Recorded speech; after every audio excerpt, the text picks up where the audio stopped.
अस्सलाम वालेकुम नाज़रीन, धरती टाइम सां गॾु आऊं आहियां अब्दुल अज़ीज़ जतोई।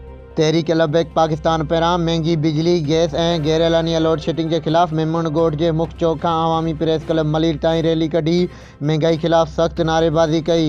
तहरीक लबैक पाकिस्तान पारां मुल्क में तारीख़ी महांगाई ऐं महांगी बिजली गैस ऐं गैरलानिया लोड शेडिंग मलीर में बदअमनी ख़िलाफ़ मेमन ॻोठ जे मुख्य चौक खां एहतजाजी रैली कढी अवामी प्रेस क्लब मलीर अॻियां धरणो हयो वियो। फौरी तौर ते अटो सस्तो करण जी घुर कई अॻवाननि शहज़ादे मेमन, वहीद मेमन, शहज़ाद जोखियो, वारिस गनी मेमन, अब्दुल्ला भुगटी, नसीर मेमन, मोहम्मद अली जामोट, एहसन मेमन, अवैस नज़ीर जोखियो ऐं ॿियनि चयो त मौजूदा हुकूमत अवाम खे महांगाई खां छुटकारो ॾियण जा कूड़ा वादा करे बेवकूफ़ बणायो आहे, पर उहे पंहिंजे कयल समूरे वादनि ते अमल नाहिन करे सघिया।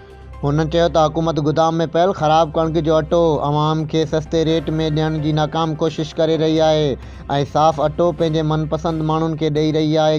ग़रीब अवाम हिन हुकूमत मां तंग अची चुकी आहे ऐं मुल्क अहिड़नि माण्हुनि जे हवाले कयो वियो आहे जेके पंहिंजो घर बि नथा हलाए सघनि। हुननि चयो त हुकूमत मुकमिल तौर ते नाकाम थी वई आहे, अवाम खे बिजली गैस अटे जे चकरनि में फासाए पाण आयाशू पिया कनि। हुननि वधीक चयो मुल्क खे करप्शन अॾो ई जीअं खाई रही आहे, जन खां छुटकारो जो हल सिर्फ़ु तहरीक लबैक पाकिस्तान आहे।